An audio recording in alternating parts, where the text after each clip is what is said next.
All righty. Well, hello, and thank you for joining us for today's session. It's wonderful to see everybody. Today, we're going to be talking about understanding and motivating the multi-generational workforce.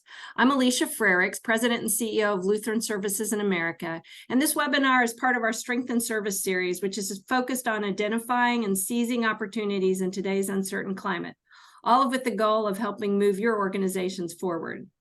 I'm pleased to introduce today our guest speaker from Select Rehabilitation, Dr. Ingrid Provident. Ingrid serves as an educational specialist at Select Rehab and an associate professor at Chatham University in Pittsburgh. I want all of you to know that Select Rehabilitation is a strong partner of Lutheran Services in America and is the largest provider of contract rehabilitation and consulting services in the United States, employing over 21,000 clinicians across 3,000 sites in 46 states and Washington, D.C. As a large employer, Ingrid's role is to elevate learnings and provide education on broader workforce trends and dynamics. Today, Ingrid will discuss how to leverage the strengths of each generation and prevent generational collisions. One of my favorite words.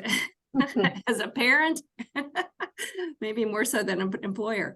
We will have time for Q&A at the end of the presentation, so please feel free to enter your questions in the chat box at any point. Ingrid will also be using the polling questions to ask questions, so we're looking forward to learning more about how this impacts your work. And now I'd like to turn it over to Ingrid. Thank you, Alicia. I truly appreciate that. So I just wanted to give you a little bit of an overview. My role with Select Rehabilitation is as an education specialist, as Alicia had commented. And basically what we do is we attempt to make sure that our employees, our therapists, as well as any of our clients have access to the most evidence-based research and information, particularly related to their roles within any of their facilities. So it is my unique pleasure to be with all of you today to talk about the 4 generations in the workplace.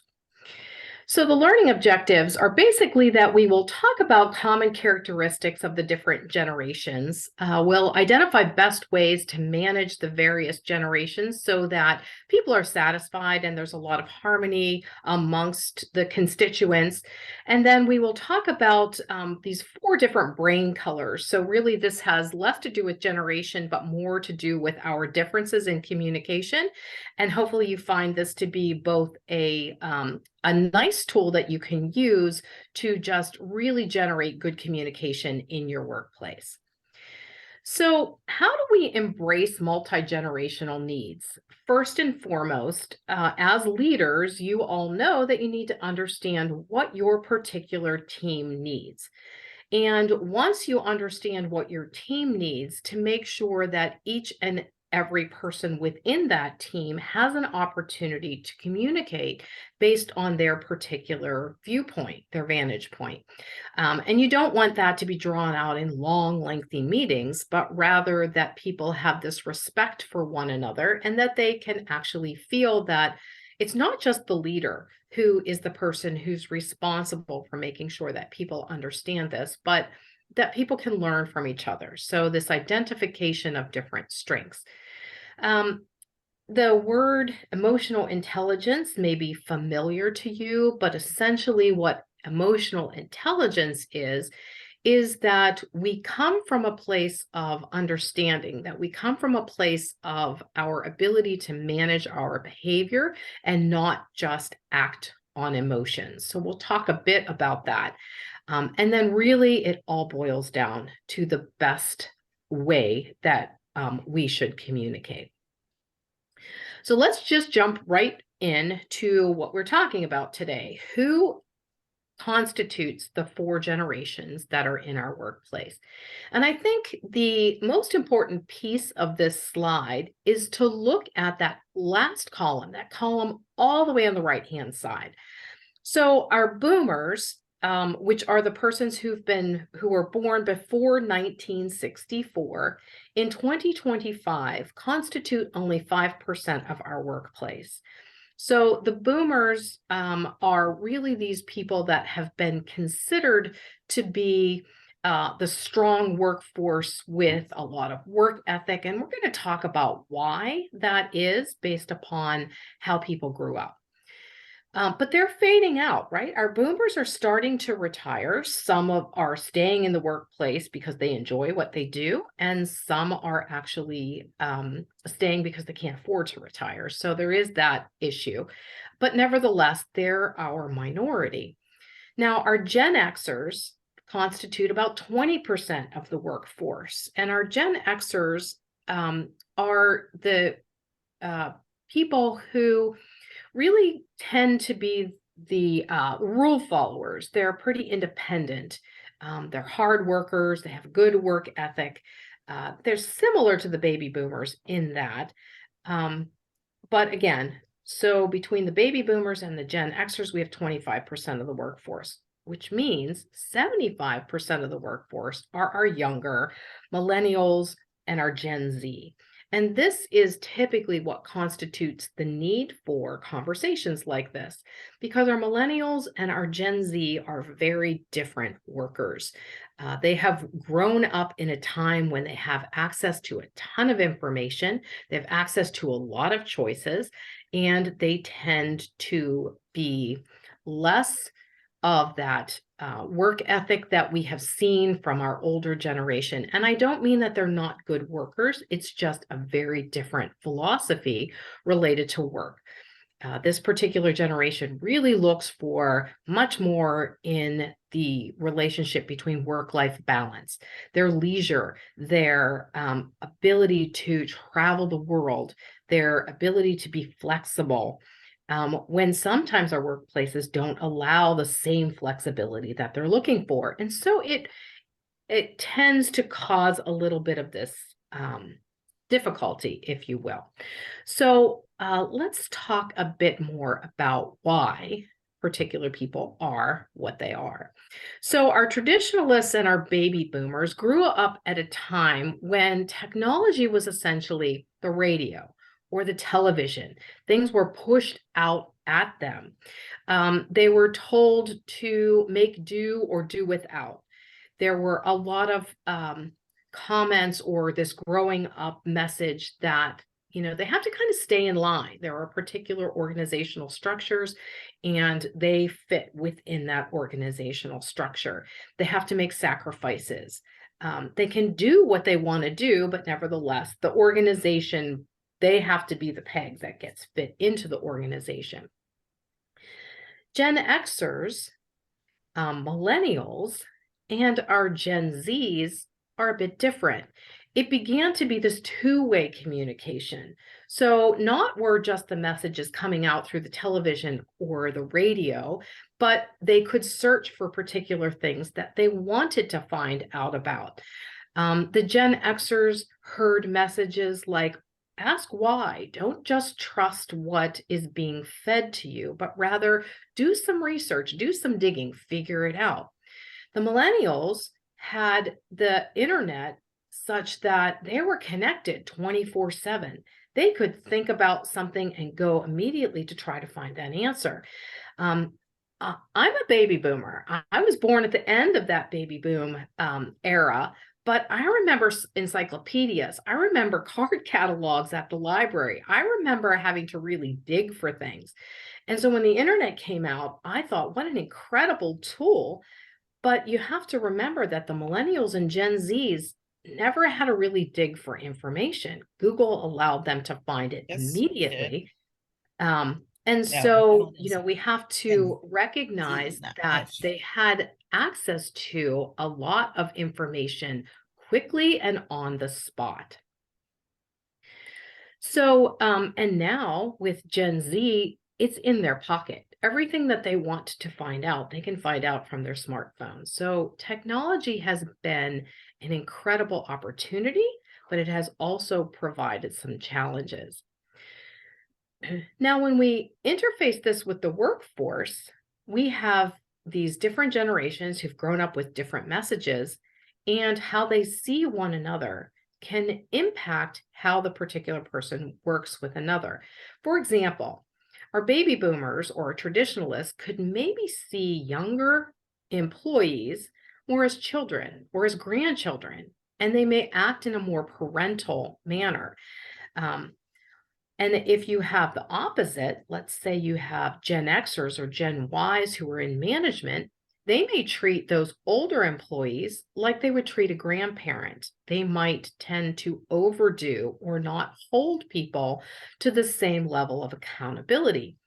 And so when you have managers in these different generations and you have the managees or their subordinates or whatever term you want to use for those people lower in the organizational structure, there's this accountability that has to be upheld.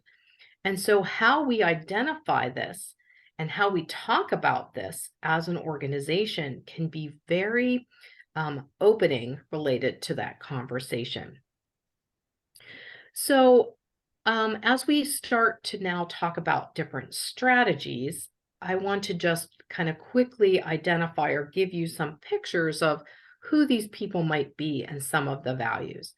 So, traditionalists, when they're in the workplace, tend to want their experience valued. If a person's been in a position for a long time, they like to have people know that they've got this historical record in their, repertoire of what they can bring to the conversation. Traditionalists respect very common norms of courtesy, so they will wait until they're asked before they'll offer information. They may appreciate or need to have a handshake, them introduced formally with their title. And so, knowing this about persons in this generation and making sure that those common norms of courtesy are upheld can really help that person feel respected. Now, baby boomers, they're looking to see how they're moving up in the corporate world or in the organization. They like to be organizational stars. They like to be, the titles mean a lot to people who traditionally are baby boomers. And they want to be involved in organizational matters, understand how particular systems work. And so if you have baby boomers, this is a really good way to get them into the systems part of an organization. Our Gen Xers, as I said before, really want this work-life balance. And so how can we promote that? How can we have conversations related to that? How do we make sure that we don't call on them every time there's a call off? Because this is a generation that feels like if they're constantly being called when it is their time off, that's not being respected. And so just helping to recognize that this is what is valued typically with those persons who are Gen Xers. Our millennials do really well when they have structure. When there is good training and orientation activities, they tend to thrive with this. And they also do well in mentoring relationships. So there is this respectful manner between boomers and mentors. And particularly if there are mentoring programs that exist within organizations, this is a really nice partnering. And our Gen Zs are the youngest generation in the workforce. They constitute about 40% of who is out there now, and they're coming in droves. They are looking for pleasant work environments. They're looking for things related to social and corporate politics around ethics, around DEI initiatives. This particular generation is considered the most well-connected that have ever lived on the earth at any one time. They have friends in different parts of the country, different parts of the world. They have very high aspirations for things that are for fairness, for equality. They're the most racially diverse. They have been exposed to the media. They have this information that is always at their fingertips, and they think about big picture kinds of things.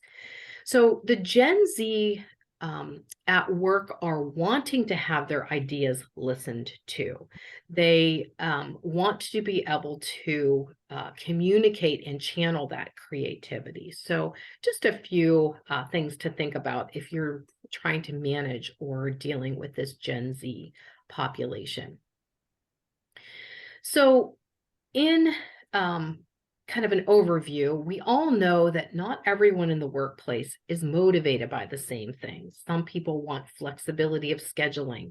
Some people want to be involved in bigger picture kinds of things. But getting the most out of each generation requires that we think flexibly, that we build opportunities based upon people's strengths. And when companies really get this, when organizations do this well, the company wins, they have a lot of retainment of good, solid employees, and the employees win. They feel motivated, they want to come to work, they want to be a part of helping the vision come to fruition for any particular organization.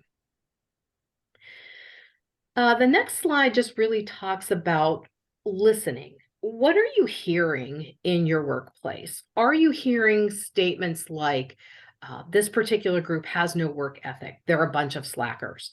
Or do you hear things like, I told my boss, if they're looking for loyalty, buy a dog? Or we've tried that 87 times, we tried that in 1987. If we do this one more time, I can't believe we even have to consider it. Maybe you hear things like, just lighten up, work should be fun. Or I have a new rule. I'm not attending meetings that start after 5. I have a life, right? So you're hearing things that are maybe statements of conflict related to work-life balance, or hearing people with this pushback with their boundaries. So this slide is really meant to encourage you to listen. What are people saying? What's happening around the water cooler? Maybe they're not saying it to you as the leader, or they're not saying it to you as a manager.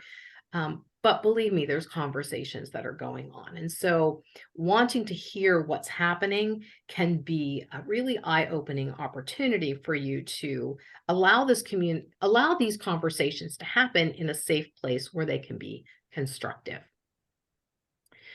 All right, I would like to ask a couple of questions. So one, I have a feeling for who all is out there. So the first question is a pretty simple one. What I'm asking is if you can identify your particular generation. So if you want to answer based upon the slide in front of you, that would be helpful so that we can kind of see who's here, who is represented in our audience.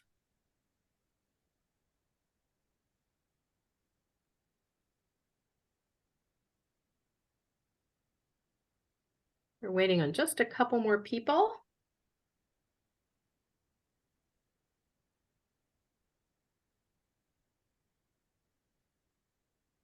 All right, perfect. So we have 15% of our audience here, and we have looks like about 15 people that are in our baby boomer generation.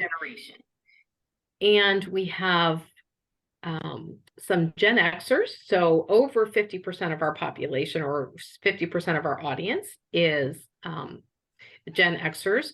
And then we have a few that are in the millennial group.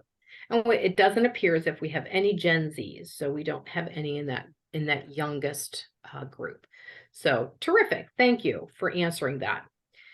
The next thing I'd like to find out is, what is your particular communication style? So what is your preference within the office? If you wanted people to let you know about something that's not an emergency, what is your particular communication style? Would you want people to come to you in person? Would you rather them pick up the phone, send an email, or text?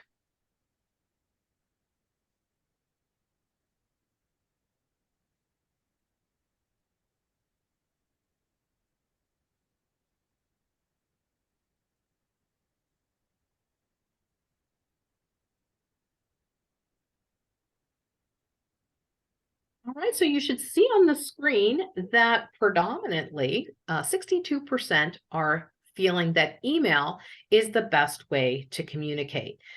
We have one person who would prefer texting, so that automaticity of, just getting a text and being able to handle that.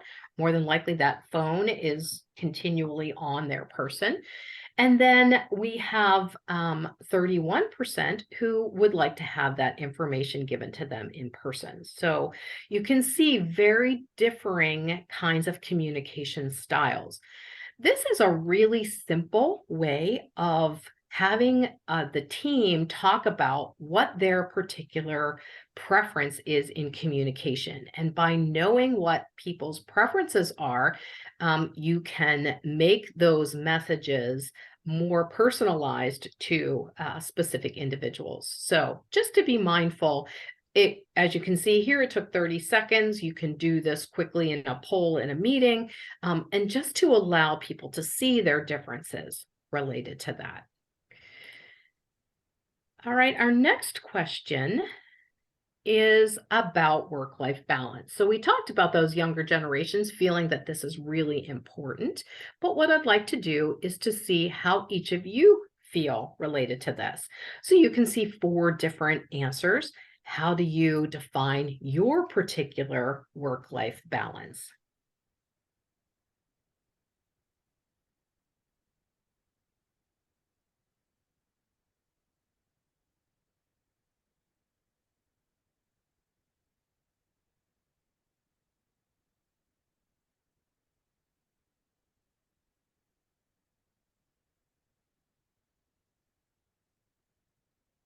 I'm smiling because I can see them. I can see the answers coming in here.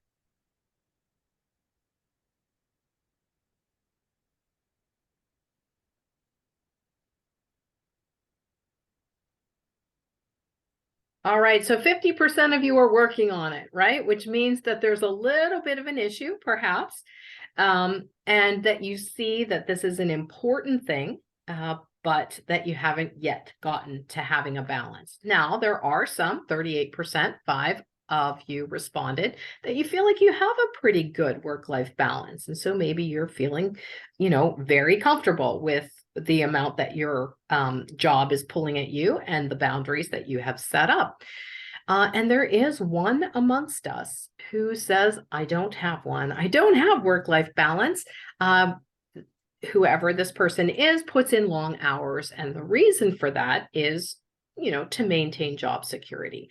So, this work-life balance is a really important discussion to have on your team if you've never had that. And it could be something as simple as questions like this, just to kind of see how people feel related to their current work-life balance. All right, I have a couple more questions for you here. When you are doing a good job at work, what is it that you feel is the best reward for that? So you can see the answers here. What is it that feels good to you related to a job well done?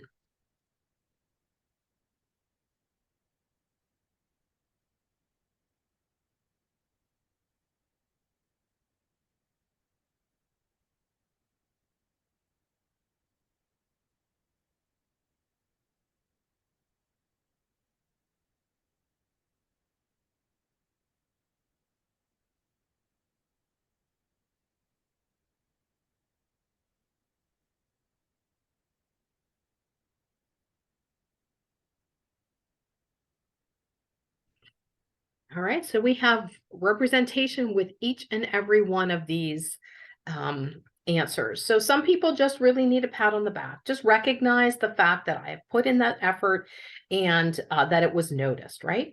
Other people feel like it looks like 38% would like to have that recognized with some kind of more formal recognition, perhaps a bit more remuneration, a bit more money, a title change, an award, something that recognizes that. 15% are looking for some additional time off. So maybe these are the people that are working on that work-life balance, right? It'd be great to see that I finished a project and, give me a little more freedom, a little bit more time off. And then there is almost 30% of you that would like to have more meaningful work. So maybe some of the drudgery tasks taken off of your plate and be able to really dig into a project that's meaningful and that you see some meaning in that.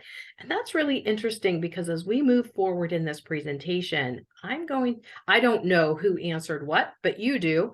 And so maybe you'll see if this aligns with a particular personality and communication style that fits within that brain color that we're going to do. All right, I think there is one more question, and that is, why would you change jobs or companies? And so this is a retention question, right? And I know a lot of you are concerned about retaining the employees that are there. So what is it for you? Why would you change jobs?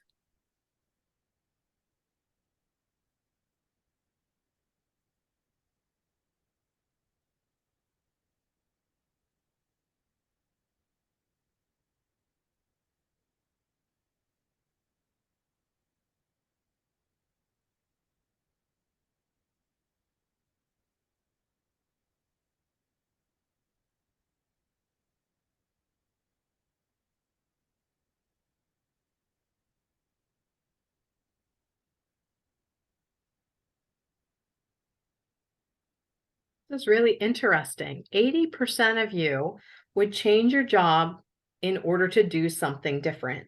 So might that be, you've kind of tapped out. Everything that you're doing is routine. There's not enough challenges coming at you. Um, and then the other part of our audience here, 20% said if it's necessary, right? So that necessary leaves a lot to be considered. It could be necessary due to finances. It could be necessary due to a change in our role. Maybe you have more responsibilities or less responsibilities. Maybe you're physically moving to a different geographic area, whatever necessary is. But what's really interesting is that there is no one in the audience here today that says that they wouldn't change jobs due to company loyalty, right? So you're never so loyal to a company that you really wouldn't even consider changing a job. And this is where the shift is now happening from people who were the more traditionalists and the baby boomers in workplaces that tended to stay with a company for 30, 40 years. They retired from the same company that they started with. That is not the way of the world anymore. But what I also think that it's interesting is that there is no one here within this particular audience that feels they routinely change jobs. So meaning that every 3 years, it's part of their career plan. And that's a good thing. So again, all of these questions, simple questions, very benign, if you will, are really good questions to use with your team just to get a sense and to allow the team to kind of see what people are thinking related to, these various aspects. How do you want to communicate? Would you change jobs? What is your current work-life balance? Where do you see yourself in that generational thing? So simple ways to maybe start this conversation in your workplace. So thank you all for participating in that. And let's go ahead and just talk a little bit more as far as those areas that we talked about in the very beginning. Understanding what your team needs, making an effort to learn from one another, this emotional intelligence, this wanting to make sure that people know how you're going to respond and that you're not a reactionary leader so that you can master that effective communication. So if you're having a struggle, perhaps, in recruiting and retaining talent within your organization, sometimes you have the ability to increase compensation. You can offer people more money.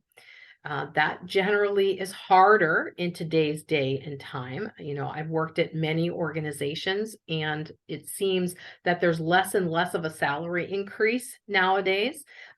But if people are given time off or increased number of vacation days or personal days or permission to take time off and know that that is not going to cause a lot of stress, then that can be a really good alternative compensation, if you will. Wellness programming. Wellness programming oftentimes doesn't necessarily require a whole lot of investment in money, but it could be that there is a space in your organization that people can kind of decompress.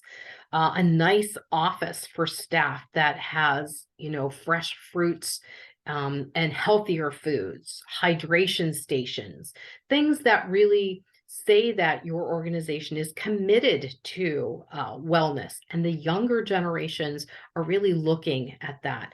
A walking path outside in the parking lot that's marked with miles, little pedometers so people recognize how much they're walking. This just demonstrates an investment in wanting to keep people well and healthy. Mindfulness programs, these kinds of things that help people recognize that anxiety is part of the workplace, but we are invested in helping you minimize some of that. Mentoring programs, pairing older generation or people with more experience in an organization that are not necessarily their supervisors. So mentoring programs are meant to have people that can work with one another in an organization and share kind of those unwritten kinds of things. And then opportunities for remote work. This really came to a higher sense of knowledge related to COVID, right? Some particular facilities have this opportunity. If you are hands-on, I talk to a lot of nursing homes, you can't really let a nursing aide be remotely helping a patient, right? So for some facilities, this works. For others, if it's a hands-on kind of thing, then there are less of these opportunities. To recruit and retain particular generations, these are some of the strategies that work well. So some people like to work autonomously, in other words, have independent abilities to work. Or, if you have a particular task that needs done that is the strength of an individual, allow them, take something off of their plate so that they can dig into that meaningful project. And if you allow that to happen, then people see these different opportunities, if you will. Giving good feedback. So one of the things that really kills organizations is these annual reviews that all of this stuff is brought up that people have never heard before. So, in an annual review, people should not come in feeling worried that they're going to hear something that they hadn't heard related to feedback. So feedback should become a routine part of working. It should be frequent, it should be accurate, it should be specific. It should help the person recognize the things that they are doing well, but it should also be feedback that is constructive to allow them to know that you're watching, or even the peers can be giving feedback. So it doesn't always have to come directly from the leader. Particular strategies that work for our younger generation is this flexibility, is talking to them about things that they're doing outside of work. Some organizations have like a day where they volunteer at the greater community. Remember, these generations are really looking to make a difference. So, let's say a facility has a day that they're cleaning up the litter. Allow some employees to go for a couple of hours out into the community and do that. It's just a simple thing that kind of came to mind, but I'm sure that there are ideas out there amongst our audience. Pairing them up with mentors, really good things that show that you are invested in their growth and development. If people are starting at lower level positions, what are the opportunities for them to stay within your organization and see the opportunities to go into different positions higher in the organizational structure? I had some ideas from a presentation that I gave at a live conference not too long ago, And they had a newsletter that came out quarterly. And in that newsletter was particular stories of individuals that started in lower positions and what they did and what the company had invested in them as they moved to higher positions. Sometimes people don't know that. They don't know the history. And so sharing those things in a newsletter or some way of recognizing employees can be a really, really powerful way to keep people retained within the organization. Technology. We talked about how do you want to communicate, and the majority of those of us that are here today want to communicate related to email. One person said texting, but the company should really have a good policy that talks about how one communicates. How do you spread the word about your facility through social media, but not breaking any HIPAA kinds of things, not taking pictures of patients. So making sure that you have your policies and procedures in place, and that if you don't permit texting or you don't permit people to have their smartphones on them, then you shouldn't offer things like texting, right? It's a blessing and a curse, but just to make sure that your technology policies are in line with what the opportunities are for communication. So what's important for all generations is that we are doing meaningful work, that each person is being challenged, that each person has the opportunity to have what is on their mind listened to. And so how do we foster open communication? How do we do this so that it's not destructive? How do we make sure that we create constructive conversations so that we can all work together to move people forward? And so some of the other things are, how do we make sure people feel valued? And so what are those individualized recognition and reward? And, it was disparate here. Some people wanted just to be acknowledged. Some people wanted a bit more money. Some people wanted a different title. So find out what it is that your team is looking for.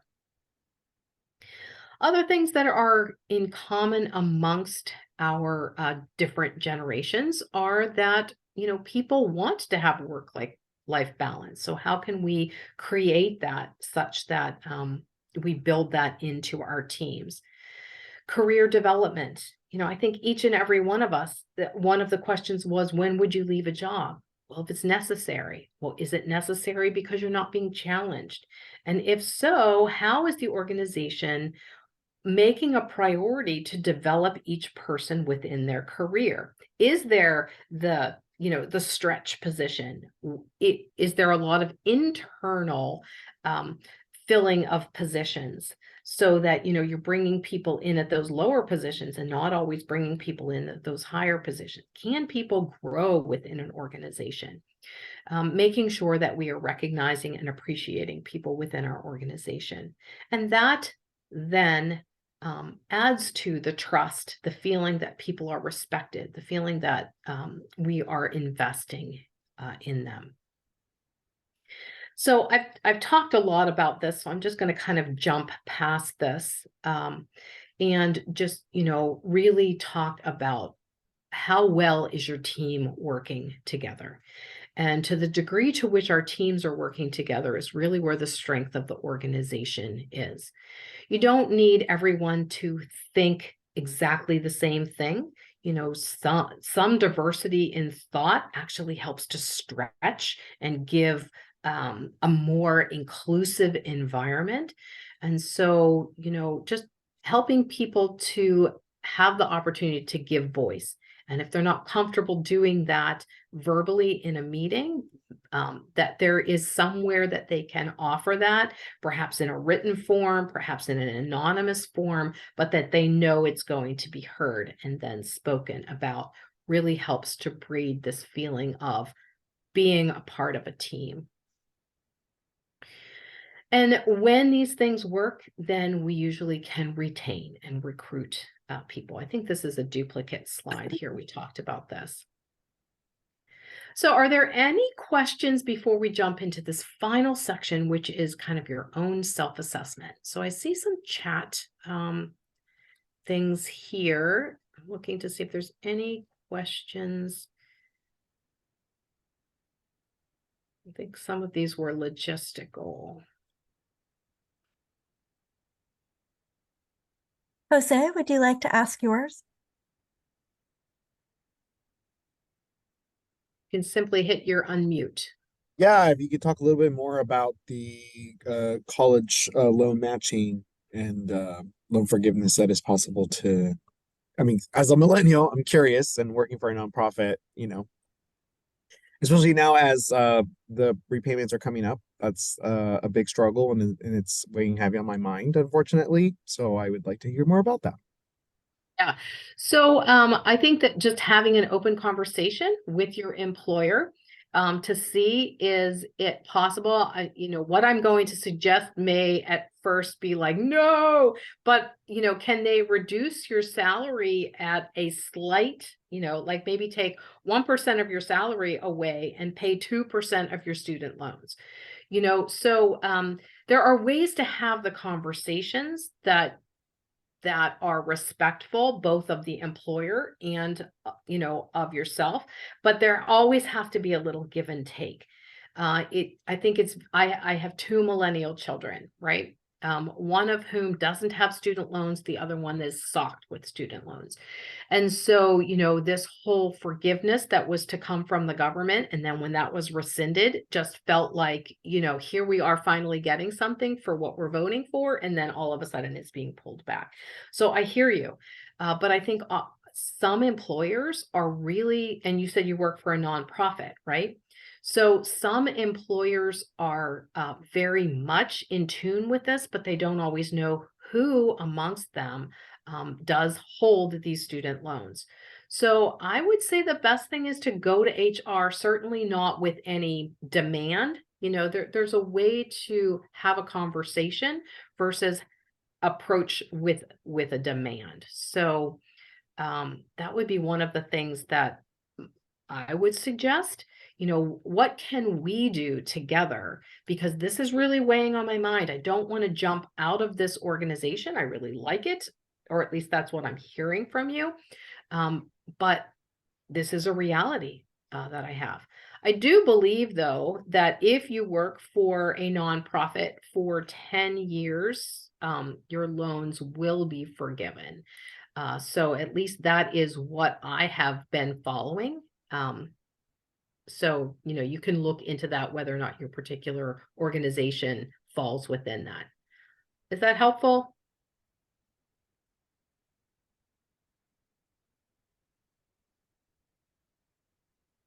All right, I'm not hearing anything, but let's go ahead and move to this next section.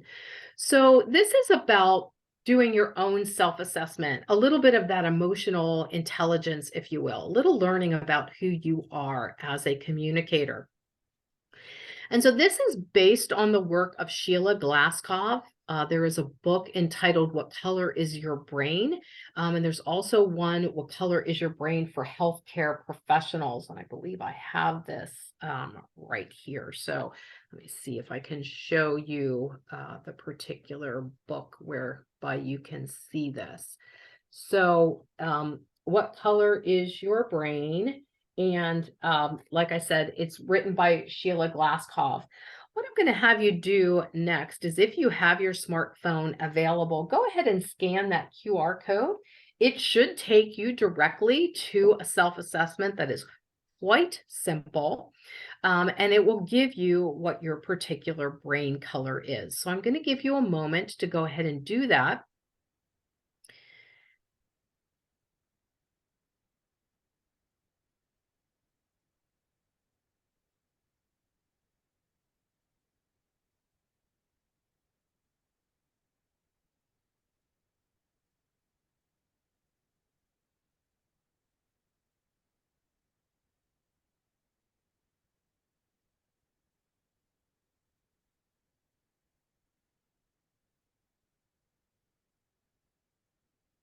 And if you can go ahead and Do you guys still need the code? You good?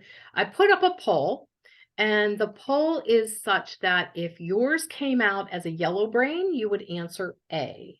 If it came out as a blue brain, you would answer B, green brain C, and orange brain D. Kim, I'm looking at your facial expression. Is there something that Yes, when I tried it in Grid, I received a message that the QR code campaign has been disabled, and it looks like others in the chat are also noting that. Okay. Let me see Sorry. if that's okay. That's all right. Thank you for letting me know that. What I will do, let me see if I can put that in the chat.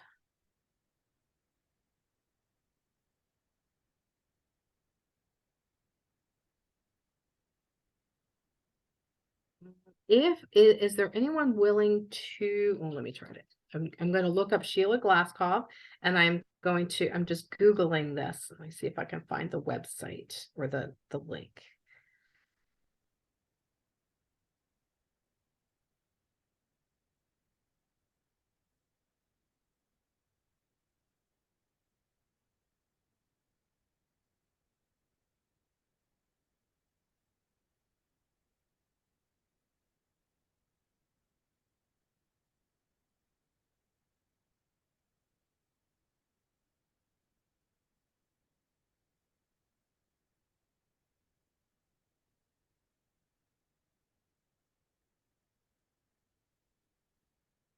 All right, I don't want to waste our time here.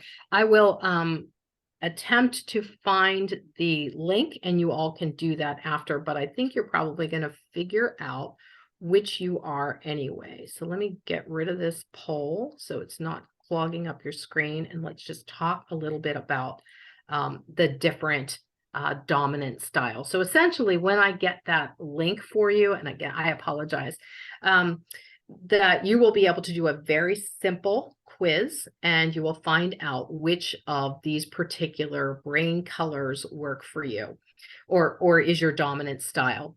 So people that are yellow brained typically are very responsible, organized. They get stressed out when things are disorganized, and they're very direct communicators. So in other words, they don't have a lot of fluff. They just tell you what needs to be said in their opinion, and they say it. This is 30 to 40% of our population.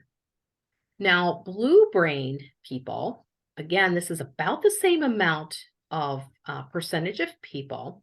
They're very communicative. They tend to extend themselves. In other words, they're usually the people that will say, absolutely, I'll do that. Sure, I'll do that. They say yes more often than they say no. And what tends to happen is these particular people are very inspirational. People see them as very productive, but sometimes inside things get a little bit stressed out related to that. Perfect, Kim. I appreciate that very much. So the quiz is in the chat. Kim went ahead and put that up, so the quizzes are there. And you can use, there's a whole bunch of them. Any one of them is a simple number of questions, so you'll be able to find out your particular one. Now, green-brained people, and this identifies me. I'm a green-brained person. I'm very logical. I tend to like to work in an independent manner. Like, give me what you need me to do, and I will do it. And these are people who kind of get stressed when there's not adequate amounts of resources. So I don't have everything I need to be able to get my job done. And typically people who are green-brained are very efficient. And this is about 10 to 15% of the population. And then we have our orange-brained people, very fun-loving. They like a more informal communication style. These are the party planners among us. They don't like a lot of monotony. They like things to be creative. Chaos doesn't bother them. And so, none of these are negative. They're just all very different. So just to kind of know that irregardless of even the generations, within the generations, we have different communication styles. So it looks like at least one person and perhaps a few more of you were able to take that quiz. So I'm going to put the poll up just to see who we have out there. So I'm going to relaunch this. And here is yellow brain is A, blue brain is B, green brain is C, and orange brain is D.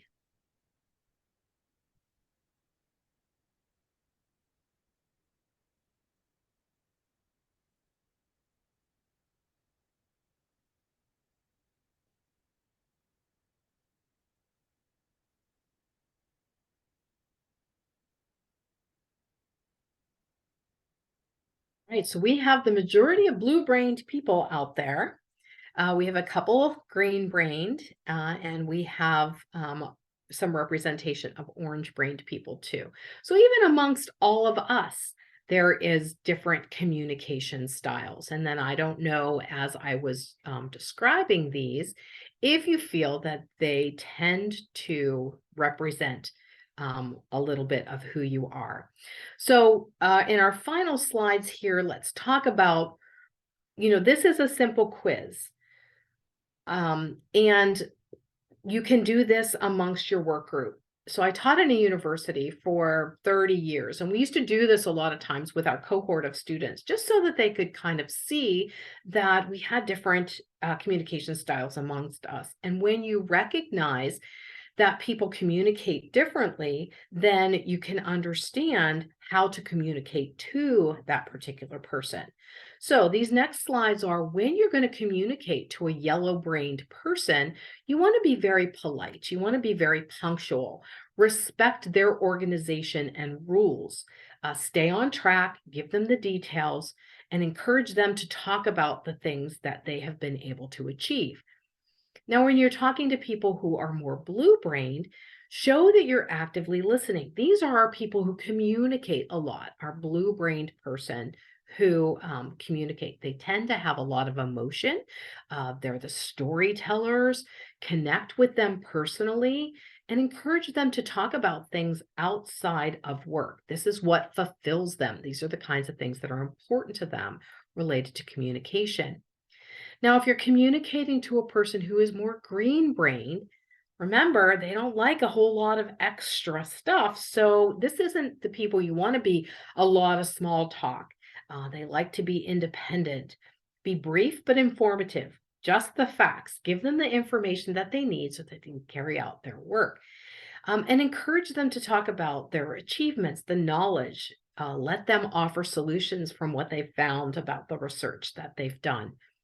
And then our orange-brained people, these are the people who like to plan the parties. These are the people that like creativity. Be direct when you're communicating to them. Make your point quickly. Give them the results. They don't want a lot of detail, but respect their spontaneity. Allow them to tell the stories or offer their creative idea. Again, these are generalized kinds of things. You probably have figured this out on the periphery anyway.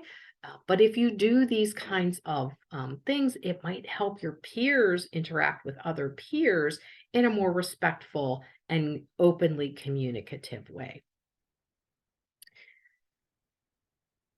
How do you keep people with different brain strengths motivated? These next few slides will talk specifically about that. So, we did the poll about different rewards and such, but these are specific ways to keep each of the brain dominants a bit more motivated. So for example, for an orange-brained person, allow them to create the social activity. Let them be in charge of the team celebration. If you have a green-brained person, perhaps giving them a continuing education course as a reward for work that's done. They like to be, continually kind of motivated that way. Yellow-brained people, maybe a little time off to recharge. And our blue-brained people, the people that maybe looking for some kind of acknowledgement of their work, creative, good job kind of gifts. So these slides are all available to you afterwards. So in the final slide here, really helping you to recognize what is the person's generation, what are their strengths, what might be their communication differences, knowing that we're not all the same, but when we play to people's strengths and acknowledging that we're different and it's okay to be different, because the more different we are, generally, the more beautiful the makeup of the team. So helping us today, acknowledge some of our differences really can help within the workplace. So I have time for questions. We have about 5 minutes left. I thank you for your participation. Hopefully you got some nugget that will be helpful in your workplace out of today's webinar. But again, the rest of this time is for you. So if you have questions, comments, concerns, please.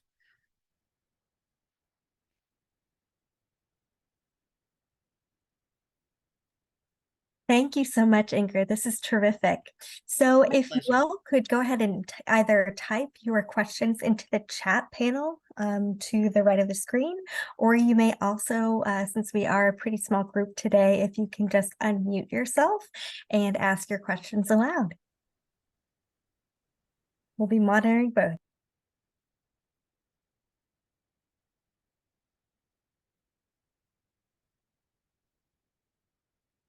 And if you have to go, thank you again. This was recorded, and I believe that the recordings are going out to all of you who have registered and participated. So thank you so much for your time. If you have to go, please feel free to use your time wisely. Great. Mike, would you like to ask your question aloud? Yes, please. Good morning, guys. My name is Michael Sean Adams. I'm the clinical residential supervisor at AK Child and Family. Brand new here, just 5 months.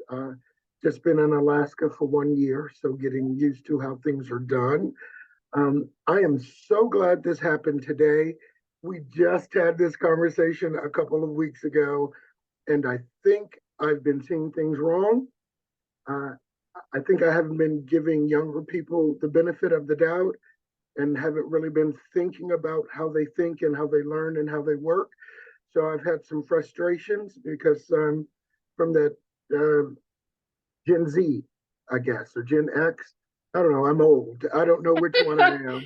The end of the alphabet. Yeah, I'm that guy who thinks you have to show up and prove yourself every day. Because, it's been 35 years in this business. So it's been a challenge for me to manage younger people who are more tech savvy than me and who think a little bit differently from me. But I'm getting there. And trainings like this really do help and really put me in the right frame of mind so I can be more fair and equitable to everyone that I'm serving. So thank you for that. Not a question, a comment really, but thank you. Thank you. Thank you for the comment, and thank you for being open-minded. We have a great group that is going to enter our workforce. They're different, but allowing them to kind of talk about that, I think, will allow us all to open our minds to, the realities of their world. That was a great comment. Thank you. We have one question in the Q&A panel from Jose, who says, we acknowledge that burnout and compassion fatigue play a role in retention. Does that show up differently generationally, Ingrid? I think the thing that I see that turns up differently is the degree of anxiety. I don't know that having access to every bit of information 24/7 is always a good thing. And Mike, I'm like you. I have been in the workplace for a long time. And I think that what I have noticed with the younger generation is they see so much so fast that their brain doesn't always have the ability to maybe have perspective. And so the question is related to compassion fatigue and burnout. But I think that the underlying bit of all of that is related to anxiety and helping people understand what are they doing to manage their own anxiety is a really good place to start. So yes, compassion fatigue, burnout, um, feeling overworked, but a lot of that has to do with they don't allow themselves or know how to shut this off a little bit. We have so much chatter going on in our mind. So I believe that was Jose who asked that question. Does that help at all related to what you were asking? Yeah, that makes sense. Yeah, and I think things like mindfulness programs, things like helping people recognize, I do a whole series on mindfulness related to what happens up here is not the only thing that's going on. How do you get your sensations down into your body? How do you truly feel what's happening? How do you set good, boundaries so that you don't take on all of those feelings? That is great guidance and insight. Thank you, Ingrid. I'm afraid that we are at time, unfortunately, but thank you so much to Ingrid for sharing, this really terrific presentation and your experience with our group. We're so thankful to Select Rehabilitation for their continued partnership and support. As I mentioned, you will receive the PowerPoint and recording in your email tomorrow, as well as a link to that quiz in case you didn't get a chance to take it today. And then, of course, contact information for both Ingrid as well as, if you'd like to learn more information directly about Select Rehab, we'll include information there. We also hope you'll join us for several upcoming Select and Service series webinars. I won't run through all of those today, but do check out our website. And if you do need a webinar certificate for participation today, just shoot me an email and I'd be happy to get you that. And with that, I will just again, thank you all so much for participating today and your engagement. And Ingrid, again, thanks for your leadership and support. Have a great day, everyone. Thank you all. All right. Thanks so much. Bye-bye.